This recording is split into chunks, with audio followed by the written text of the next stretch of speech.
Во општина Ѓорче Петров е донесен детален урбанистички план со 40 висококатници.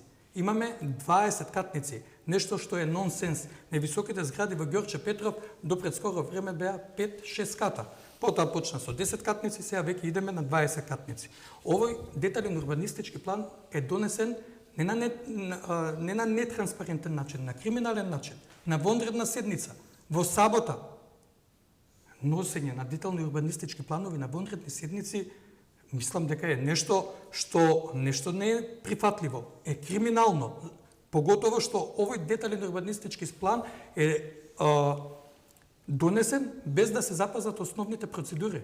Нема позитивно мислење од град Скопје. И она што сака да го каже градоначалникот дека било поднесено барање, немало добиено одговор, па се повикале на молчење на администрацијата, не е точно, бидејќи за деталниот урбанистички план што е донесен има добиено 2 негативни мислења од град Скопје. 2 негативни мислења од 2 различни администрации и од 2 различни комисии за урбанизам во градот Скопје. Едното од комисија за урбанизам во времето на Петре Шилегов, другото од комисија за урбанизам во времето на Данила Арсовска.